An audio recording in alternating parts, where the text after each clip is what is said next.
All right, we're live.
Welcome to Keep NJ's first virtual mission to Trenton.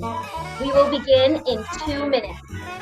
If you are a school or student, please be sure to include your school name on your Zoom listing.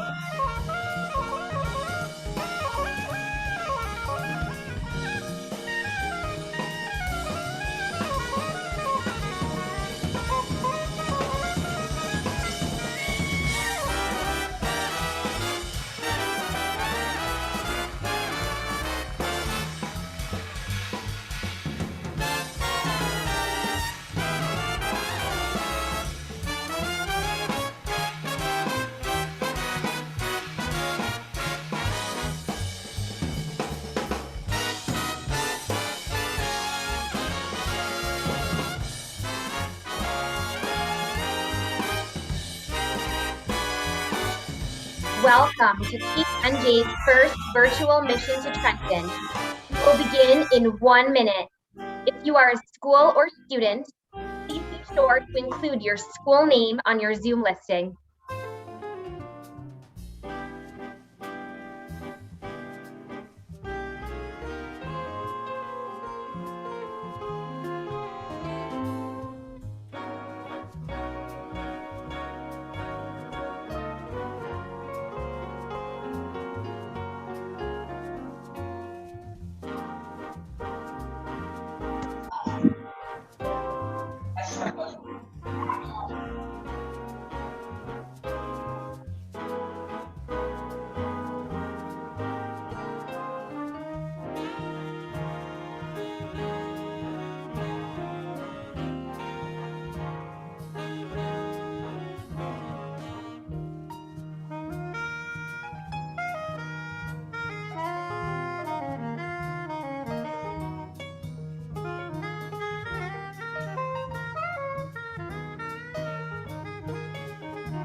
You've been seeing us a lot lately.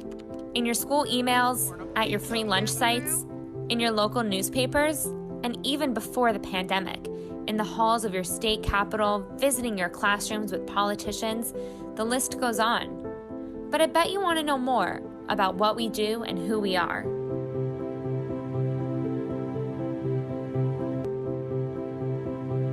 Today we face a situation where over 10% of New Jersey's student population, roughly 150,000 children, are educated in non-public schools. Unjustifiably, these children, their families, and their schools receive less than 1% of our state's educational budget.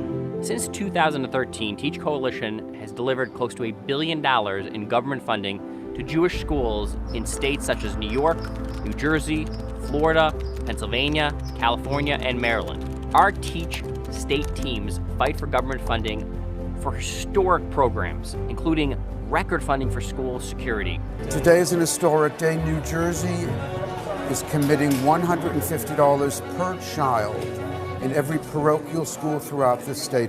That's 150,000 children who will benefit from this allocation. First of its kind STEM funding, funding for nursing aid, funding for tax credits, funding for remedial services, important funding that our K through 12 students need in our states. And these states represent 90% of the Jewish day school world in America. When the pandemic started, we took everything we learned and put it to work to help our schools and families receive the services and funds necessary to meet the challenges of the pandemic. So welcome, my name is Leslie Ostrin. Thank you so much for joining us. We're going to jump right in with the first question. What are the greatest challenges your school has faced because of the COVID-19 pandemic? Rabbi Krause, would you like to be the first to address that? Sure. I guess the question is, how much time do you have? It would have been almost impossible for us to function without their contacts and their lines of communication. We are working around the clock, fighting for kosher meals. Here's our great CBS crew, putting the lunches together for all children who need. For access to technology, and are providing guidance to schools to navigate the many forms and relief funding that has been out there on a state and federal level. There's a note saying that if you're not part of the solution, you're part of the problem. There's still so much more to do. The one thing that this pandemic reinforced for us is that schools of tomorrow are going to look really different from schools of yesterday and today for so many reasons.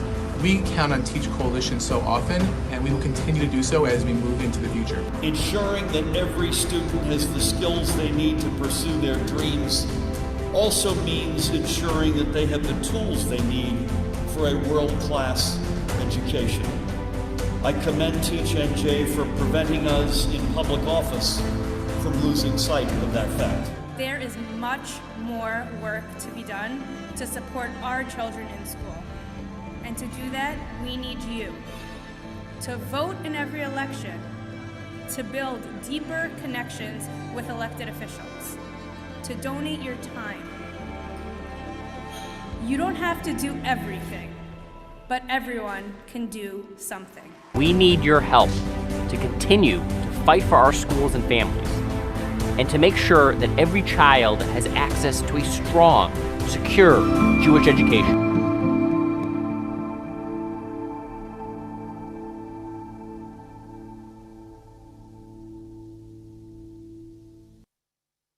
Please welcome Executive Vice President of the Orthodox Union, Rabbi Moshe Hauer.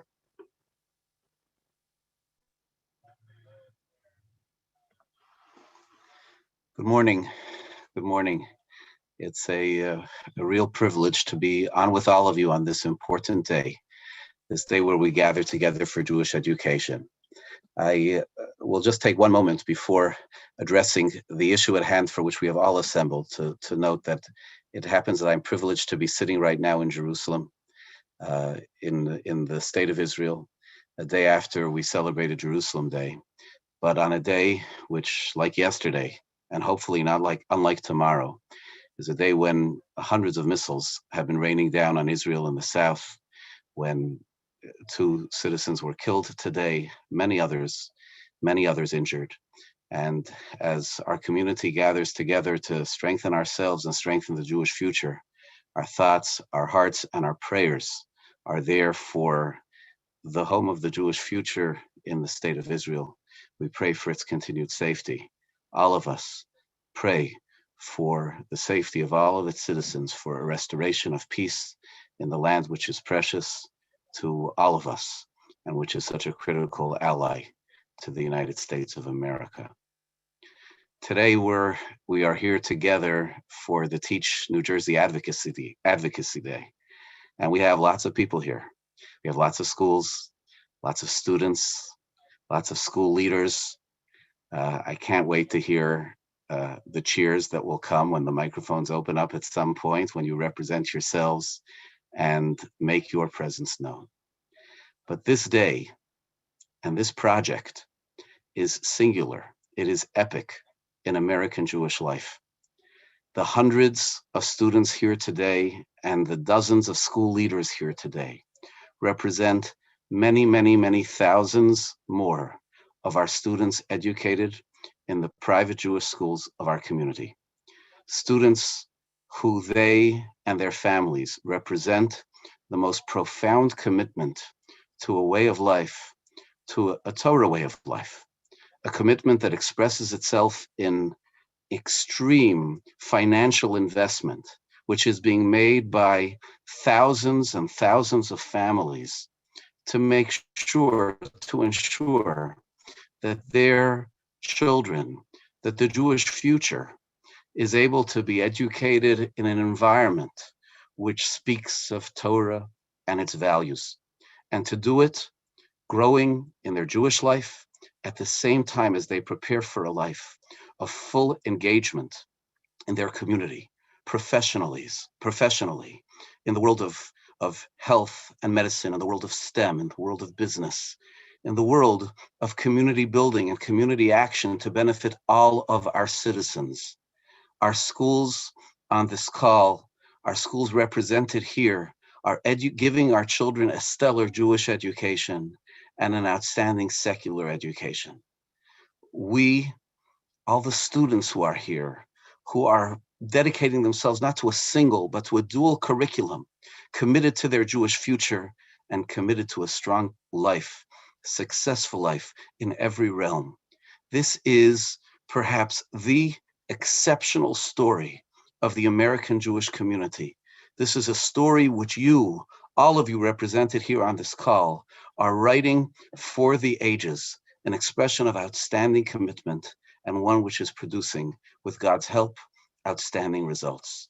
We're here today virtually in Trenton to express appreciation for the outstanding partnership which has been growing over these years with the state government, with its leadership, that sees the investment that our families are making in this education and are trying to catch up, are trying to bring government to the place where it is participating appropriately in the education of such a sizable contingent, such a sizable chunk of New Jersey students. As you just heard on the film, more than 10% of New Jersey students are educated in private schools. We are grateful for the strides that have been made.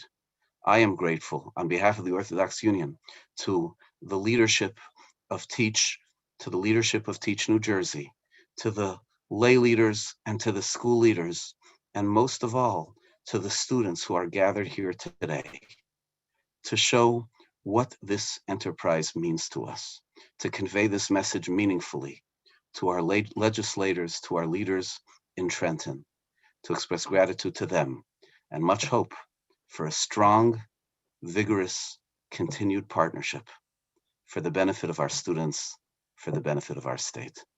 Thank you very much. Thank you, Rabbi Hauer, for your leadership and those beautiful words. Welcome, everyone, to the first Teach NJ virtual mission to Trenton. I'm Katie Katz, the Executive Director of Teach NJ.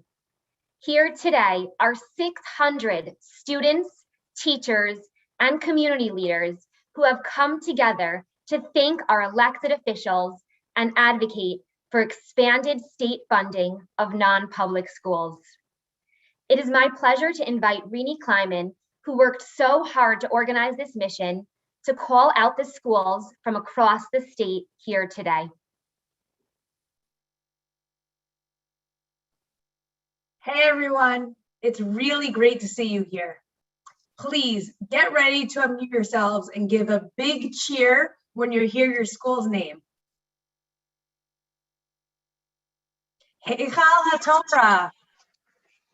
Yeah. Hallel Yeshiva. Woo-hoo! JEC Middle School and High School. Yay! Woo! Yay! Hellman Brown Academy. Mayano Yeshiva High School. Woo!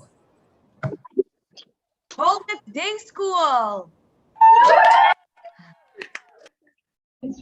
RPRY.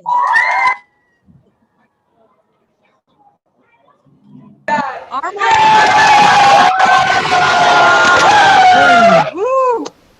THC. Woo! Hannafly Chabad Academy. The Moriah School. Yavna Academy. Hey! Yeshivat Frisch. Yeshivat Hadid.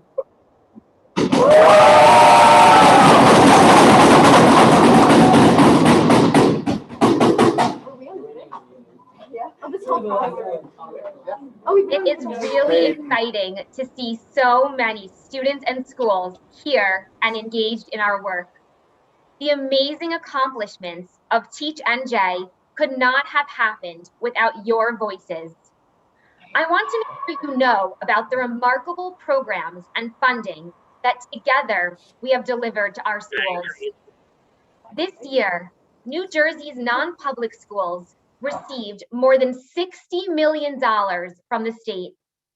The most exciting breakthrough, which is the first of its kind in the country, is the new STEM program. We now have public school teachers coming to our schools to teach STEM courses, science, technology, engineering, and math, completely paid for by the state. It is the first public-private school partnership of its kind, and as it grows, will help our schools deliver even more excellence in secular subjects while offsetting costs. None of this could have been accomplished without the elected officials who championed STEM and got it across the finish line in the legislature. And today, we have one of the greatest champions of STEM, of security funding, and all issues affecting our community here with us today.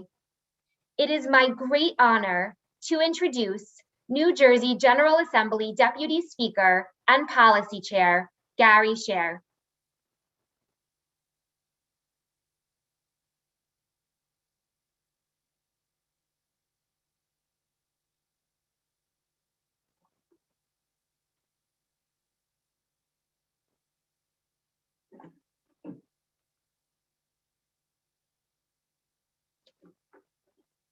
Okay, we will come back to Gary Scher.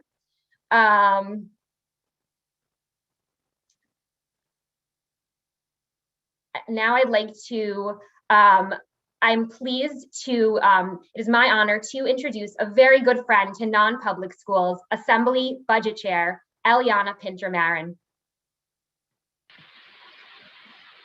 Hi, everyone. Good morning. How are you? I can't believe that I'm going before Gary, my colleague, Assemblyman Scher. I'm very fond of him.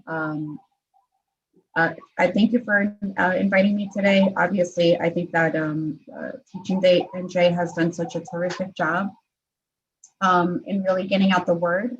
This started even a few years ago before I was budget chair, and how you were able to bring to the realms of what was really necessary for non-public schools and non-public school funding. Not a surprise, right? I've always been one that's open for choice, right, when it comes to our children's education, just because before being in the assembly, I was on the board of ed, and I've always said that. And now with my own kids, I chose a private school for them, Catholic school to be exact, just because it aligns with our personal values in our household. So I just want to say thank you to everyone. You know, you really have made it an effort. I love it when I get the emails from my daughter's school, how you should call the local legislator to make sure that we add funding for all of the buckets that non-privates, non-publics use. So it always kind of makes me laugh and chuckle, because that's really a concerted effort that all of you are doing from Teach NJ. To all the children that are on today, I just wanted to say, you know, your voices are heard. Don't think that just because sometimes you're not in Trenton and you're not speaking to the adults, trust me, I'd rather be speaking to some of you on many days, that your voices are not being heard. I think that the adults that are in the room really care for not only your education, but also your right to be serviced as a student in the state of New Jersey. So Katie, thank you so much for having me. If there's anything else that you would like to touch on, please don't give up. Keep moving forward. Make sure that what you have in the classroom and what you need. To all the teachers that are in non-public schools, I really congratulate you. You can go off and you can make a lot more money somewhere else, but you chose a non-public institution. You chose to give a piece of your heart to every student that's in your classroom. So thank you very much. Well, thank you, Assemblywoman Pinter-Marin, for those very kind words and inspirational words about our teachers, and for all your advocacy for Teach NJ. Margie and I, my wife Margie and I, are honored to be co-chairs of today's mission and part of Teach NJ's important advocacy for our schools and families. It is an honor to introduce another member of our hardworking and dedicated legislators, Senator Paul Sarlo.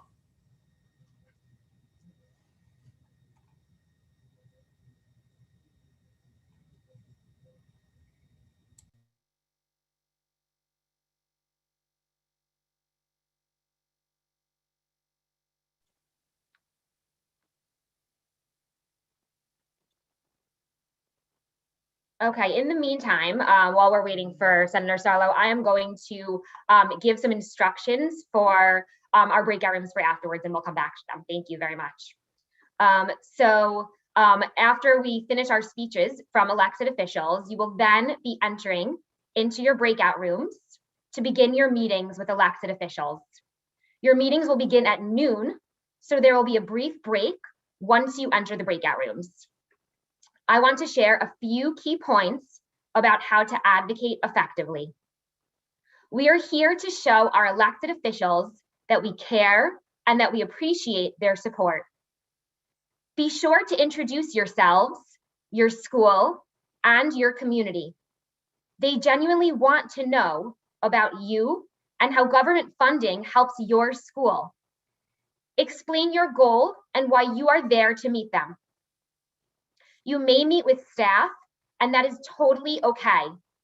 The staff member will convey your meeting to the elected official and is an important person for you to know. Be sure to stay on message. Don't lose sight of our mission, government funding for non-public schools. You also should share your stories with them. The more personal, the better. If you don't know the answers to any questions that come up, just let them know that you will get back to them with an answer. At the end of the meeting, thank the elected official. We will share with you their contact information so that you can email them thanks as well. And most importantly, have fun. This is an amazing opportunity to advocate for change that will impact your life and your community. So we are going to see if, let me see if we have, all right. We have Senator Sarlo here, I believe.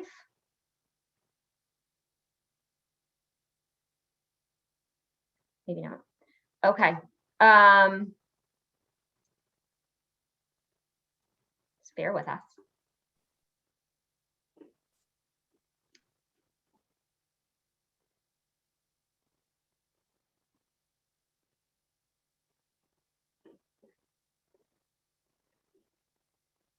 Both of the elected officials are having a little bit of technical difficulties getting on, so please just bear with us for a couple of minutes until we're able to get them on to present to us.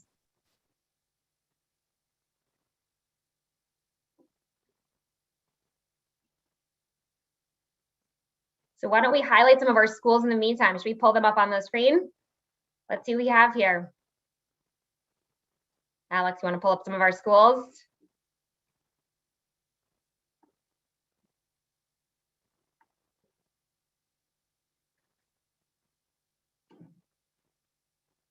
Hello. Hello, Yeshiva High School. Hello, hello. Gary JEC Sher on the High call. School. Hi, JEC. Hi, Katie. I believe we have Assemblyman Scher on the call. Oh, fabulous. So just so everyone knows, my name is Ben Blumenthal. I'm a co-chair together with my wife, Tamar. We're privileged this morning to have Assemblyman Scher. I think it's important for everybody on this call to know, if you're not familiar with Assemblyman Scher, but he's not just been an incredible friend and supporter for Teach NJ, he's really been a champion of ours in the legislature and amongst his colleagues, and really just a proponent of non-public school funding in all areas, and really always keeping us at the top of his agenda. So we're really privileged this morning to hear from Assemblyman Scher. And on behalf of all the people gathered on this call and all those who are not able to be with us this morning, just wanted to also extend our sincere gratitude for your leadership amongst your colleagues in the legislature, and really always keeping us at the top of the list in your priorities. Thank you. Assemblyman Scher. Very good. Am I speaking now? You're good to go. I'm good to go. Okay. So good evening, ladies and gentlemen. Good evening. Good morning, ladies and gentlemen.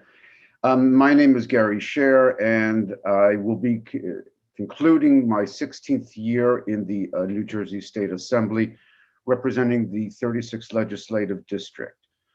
Like all districts in New Jersey, my district includes about 223 to 225,000 souls. There are about 9 million people in New Jersey. If you divide that by 40, which is the operative number, you'll see that 223, 225 figure come to light. Every 10 years, there is a national census, as you know, and that census governs the future, the construct of each district.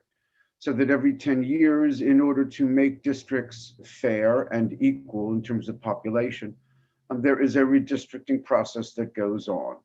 That redistricting process requires that all municipalities within a district be contiguous. They touch each other at some point. They adhere to that number, and where possible, they take into account the diversity that is our state. 2/3 of my district is about southern Bergen County, and about 10% of my district, 30% of my district, excuse me, is the city of Passaic. Of that 30% of my district, which is the city of Passaic, about 11% of Passaic is Orthodox Jewish. I say that for an important reason, and that is that about 8% of my total vote as an elected official comes from non-Orthodox, non-Jewish members of various communities. I believe the only district which is the exception might be Lakewood, although I'm not sure that is the case. Districts are diverse, communities of color, communities of economic similarity, etc. When I first ran for the legislature and won, surprisingly, it was the second most difficult race that was going on at that time. After I won, which was amazing, I literally reached out to every Jewish organization that I could think of and those that I couldn't, and asked them what was priority for them in terms of the Jewish community, in terms of bills that they would like to be seen, laws that they would like to be made. Spoke to literally the alphabet soup of everybody and anybody that you can imagine. And I came back with a number of ideas that had been instituted in New York, and efforts had been in New Jersey for over 10 to 15 years to have them put in New Jersey, but had met by failure. We dropped about 9 different bills after close communication with our constitutional experts in the legislature, with various parties who would be in favor or who would be opposed, and came up with a number of concrete ideas. Number one, for example, if you were rushed to the hospital and it was a day of holy observance for you, it was Shabbat, you would not be required to sign medical documents allowing you to enter the hospital. Believe it or not, there were instances that we had on record where people would not be able to be checked in because they would not sign their name. Requirements that every hospital and nursing institution have foods which meet one's dietary restrictions, such as a kosher for Jews, halal for members of the Muslim community, etc. The tests that were given by state institutions and state-related institutions like universities and colleges, if those tests or examinations were given on a holy day, Sukkot, Shavuot is just a few days, that the class would be required to offer those people who couldn't participate another date. The same holds true for state issues as well. This might not sound important to you, but if you're at Rutgers or if you're at Montclair or wherever you are, and your professor announces that there is a test on Pesach, what does one do? This bill provided an answer. So it was a pretty exciting thing, I must tell you. Because I am to date the first and the only Orthodox Jew ever elected to the state legislature, it requires me to reach out to my colleagues, my 80 colleagues, or my 79 colleagues, I should say, in the state assembly, my 40 colleagues in the state senate, to work with them to get them to understand the importance of things that I feel are important, such as all New Jersey children and students being treated equally and the same where that is constitutionally provided. So I don't have a caucus that I can turn to. I don't have a group of 20 like-minded people on one issue or another. Similar, unlike a Black caucus, for example, or a Latino caucus. I don't have those things in my favor. So getting a bill passed becomes a bit more of an arduous process. And within that arduous processes, it requires that one is open to compromise. There might be a bill that a colleague wants that I don't especially like, but because the colleague is important to me as a member of my political party, I'm a Democrat, they will vote for my bill, but there's a quid pro quo, so to speak, and that is that I'll vote for theirs. Now, sometimes a bill that I'll be asked to vote for is just horrible, and I can't bring myself to do it, and I'll clear that with the speaker and everything else. But in most cases, even bills that I'm not particularly happy with, I will compromise. Now, let's look at ourselves for just a moment. We regard ourselves as religious, whether it be religious Catholic, religious Christian, religious Muslim, religious Jewish, whatever it is. We regard ourselves as religious, and in religion, we have absolute standards. You can't, for example, have a glass of milk and a turkey sandwich at the same time, right? There are lines in the sand necessarily, and that is how functionally religion works. In politics, it's just the opposite. There are no absolutes. One needs to work within a system which is constantly involved with compromise. And one can never take the position of, this is the only way it's going to get done. About 5-6 years ago, I proposed legislation which was somewhat revolutionary at the time. Up until that time, parochial schools, private schools had received from the state money for nursing services, money for transportation, for technology, and there's one more and I forget. The state had given to parochial and private schools funds for those issues. Anti-Semitism, unfortunately, has been in all of our lives to one degree or another. I wrote a bill which would effectively require the state to give each and every parochial institution X number of dollars, $25 at the time, per child, so that the institution where they went to school could have those resources, those $25 per children, in order to provide security services for those kids. It was an extraordinarily difficult battle, not the least of which because it was a new category. Are we doing something right? Are we doing constitutionally something wrong? Will this mean less money for our public schools, which, by the way, I'm 100% in favor of giving them as much as they could possibly want. Bottom line is the bill passed. $25 was allocated to each and every parochial and private school student. There are approximately 1.5 million children attending schools in New Jersey.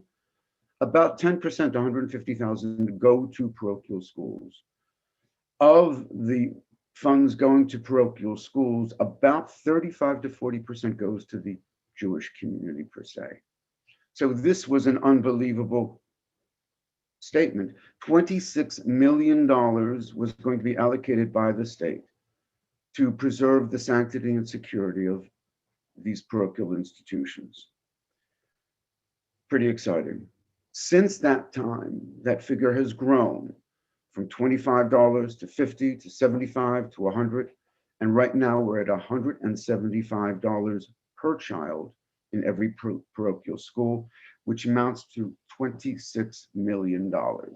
That's $26 million, which doesn't have to come from the community or the institution or the parents, but it's coming from the state. And the reason it's coming from the state, I believe, is because the state has an inherent obligation to provide to children of parochial schools what they can provide to children or parochial schools, what they can do to provide to children of parochial schools. The state has an inherent obligation. Obviously, it is against our Constitution for the state to fund Gemara, to fund Navi, to fund whatever it is we're talking about. Those are religious subjects, and the state should not be involved in religion as our Constitution demands. But we need to take those things which are not religiously based and ensure that they're applied. We spoke about the need to compromise. We spoke about the need to work with others. Those are fundamental. Without those items, we will get nowhere. And without representation, we will get nowhere. The tremendous job that Teach NJ has been doing in the past years is of such an incredible assistance.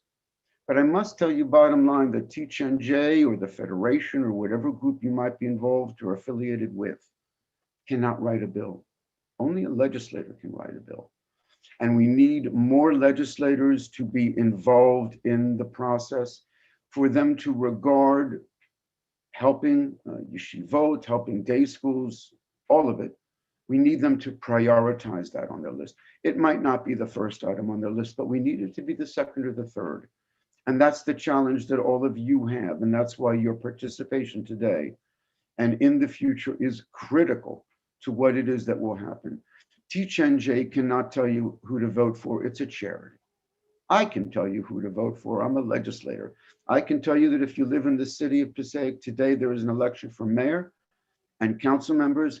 And I hope that you or your parents will make sure to go to the polls and vote for Mayor Laura and vote for Councilman Schwartz and Councilman Love and Councilman Garcia. That's what a legislator can do. I'm going to be influenced by you, because the most important thing that can happen is for me to hear you.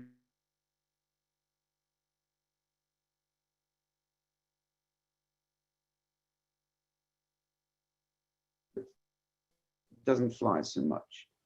If you participate in the process, it does. Teach the asset. I will use it, and I hope with God's help that they'll continue to be strong, to do that which literally saves lives and literally will make our job.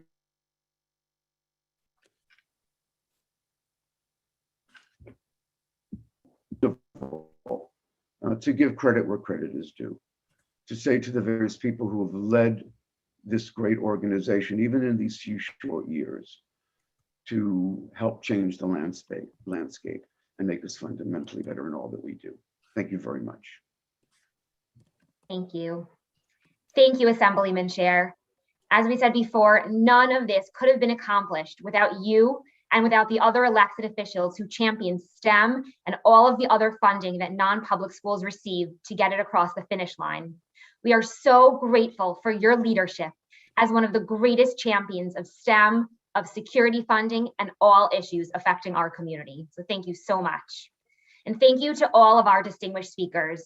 You will now be entering your breakout rooms to begin your meetings with elected officials. Your meetings will begin at noon, so there will be a brief break once you enter the breakout rooms. Okay, it's time to meet our elected officials. We'll be going into the breakout rooms now.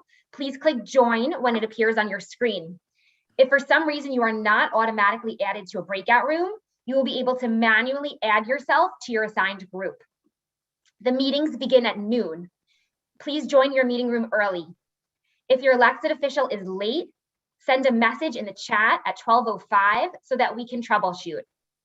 At 12:30, we will bring everyone back to the main room for our keynote speaker. Here we go.